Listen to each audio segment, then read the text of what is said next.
Hello, folks. There's the sign. And bunch of mess. Maybe you can see the new unit. I just kind of stuffed whatever yarn in there. I need to fix it better, and it's not filled up. Got lots more in the bedroom to put up, in that closet. Oh, we don't even go there. Okay. Joe's boys, go away. Okay. I'll never desert Mrs. Micawber, interrupted Teddy with a gurgling sob. Tom immediately rolled him off the step into the wet grass below, and by the time this slight skirmish was over, the jingle of teaspoons suggested refreshments of a more agreeable sort. In former times, the little girls waited on the boys to save confusion. Now the young men flew to serve the ladies, young and old, and that slight fact showed plainly how the tables were turned by time, and what a pleasant arrangement it was. Even Josie sat still and let Emile bring her berries, enjoying her young ladyhood, till Ted stole her cake, when she forgot manners and chastised him with a rap on the knuckles. As guest of honor, Dan was only allowed to wait on Bess, who still held the highest place in this small world. Tom carefully selected the best of everything for Nan to be crushed by the remark, "I never eat at this hour, and you will have a nightmare if you do." So, dutifully curbing the pangs of hunger, he gave the plate to Daisy. Oh, darn. Hang on, my page went away. I did something. I was just scrolling up. Come on back. Come on. Okay. You have a nightmare if you do. So, dutifully curbing the pangs of hunger, he gave the plate to Daisy and chewed rose leaves for his supper. When a surprising quantity of wholesome nourishment had been consumed, someone said, "Let's sing." And a tuneful hour followed. Nat fiddled, Demi piped, Dan strummed the old banjo, and Emile warbled a doleful ballad about the wreck of the Bounding Betsy. Then everybody joined in the old songs, so there was very decidedly music in the air. And passers-by said as they listened, smiling, "Old Plum is gay tonight." When all had gone, Dan lingered on the piazza, enjoying the balmy wind that blew up from the hayfields and brought the breath of flowers from Parnassus. And as he leaned there romantically in the moonlight, Mrs. Joe came to shut the door. "Dreaming dreams, Dan?" she asked, thinking the tender moment might have come. Imagine the shock when, instead of some interesting confidence or affectionate word, Dan swung round, saying bluntly, "I was wishing I could smoke." Mrs. Joe laughed at the downfall of her hopes and answered kindly, "You may, in your room, but don't set the house afire."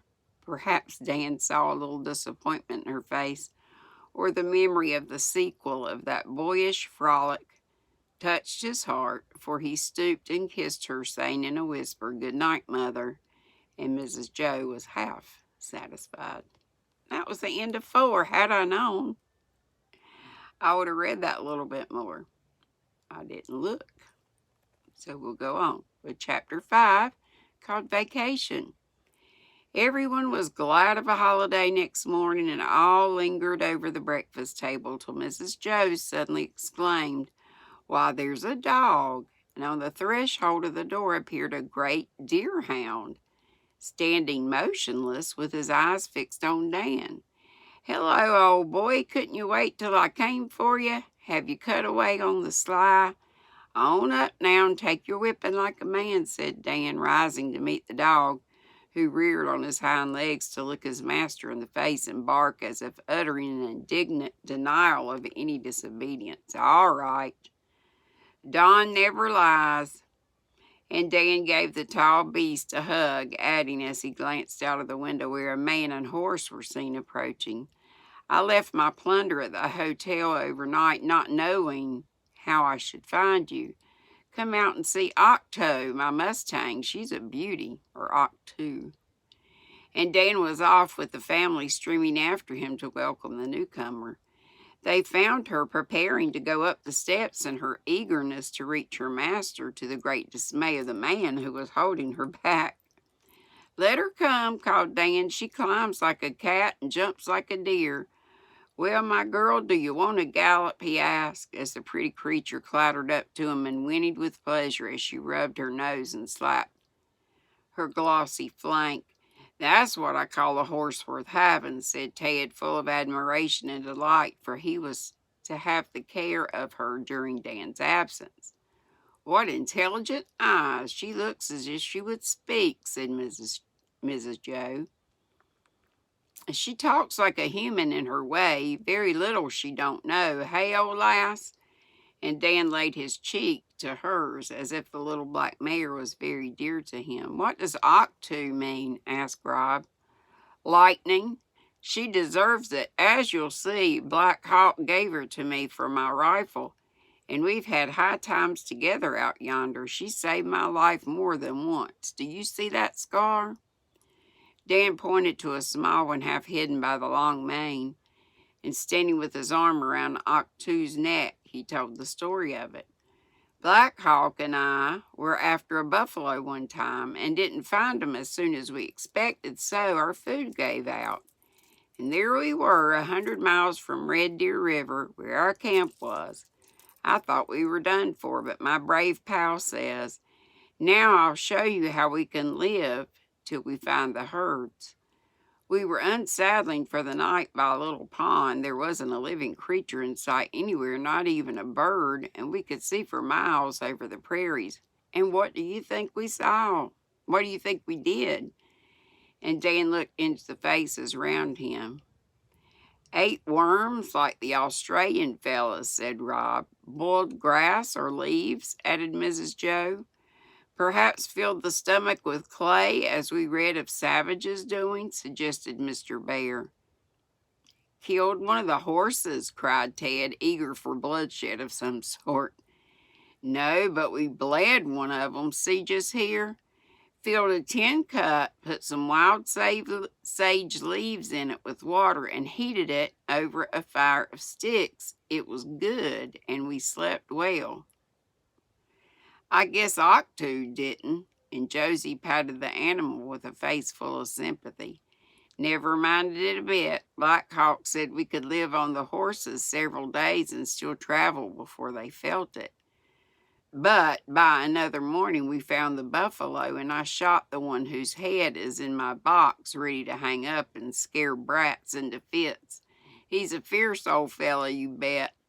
"What's this strap for?" asked Ted, who was busily examining the Indian saddle, the single rein and snaffle with lariat, and round the neck the leather band he spoke of.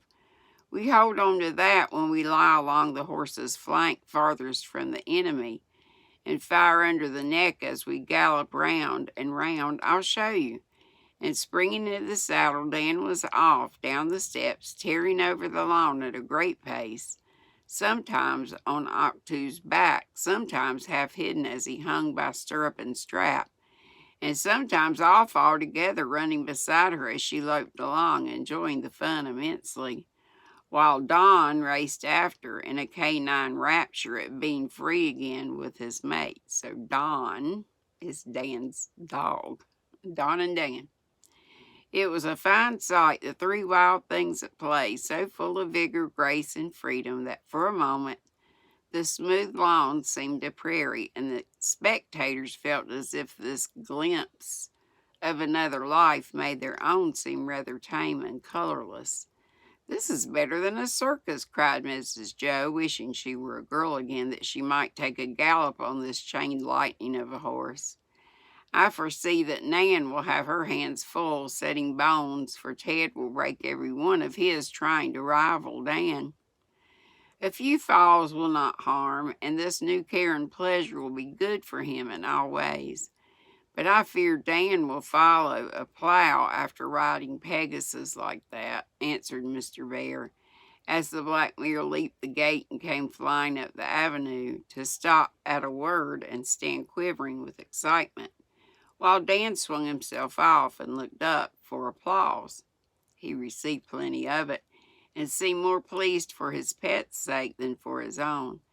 Ted clamored for a lesson at once and was soon at ease in the queer saddle, finding Octu gentle as a lamb as he trotted off to show off at college.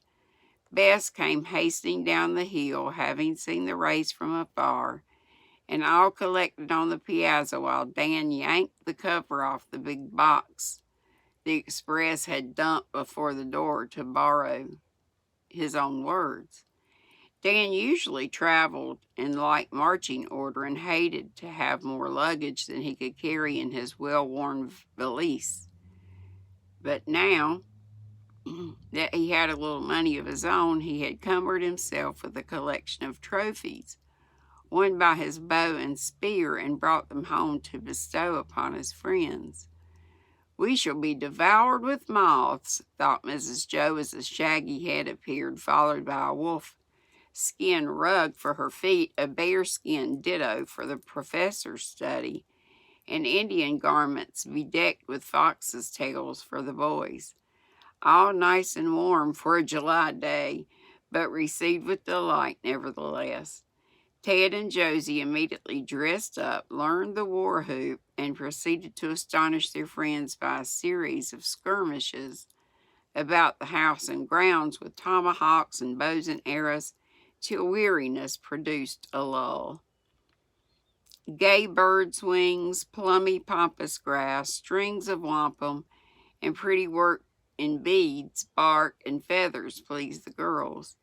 Minerals, arrowheads, and crude sketches interested the professor, and when the box was empty, Dan gave Mr. Laurie, as his gift, several plaintive Indian songs written on birch bark.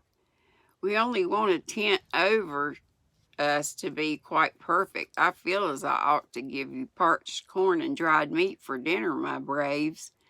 Nobody will want lamb and green peas after this splendid powwow," said Mrs. Joe, surveying the picturesque confusion of the long hall, where people lay about on the rugs, all more or less bedecked with feathers, moccasins, or beads. Moose noses, buffalo tongues, bear steaks, and roasted marrow bones would be the thing.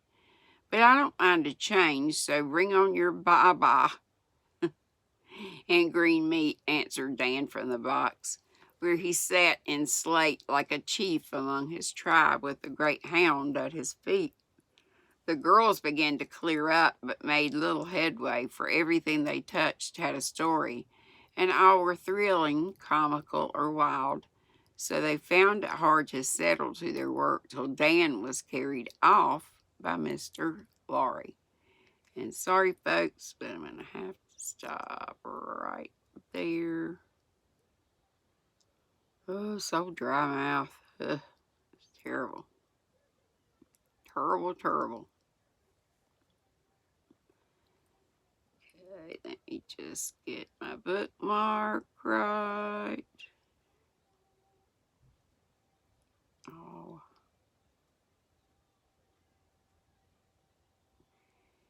There we go.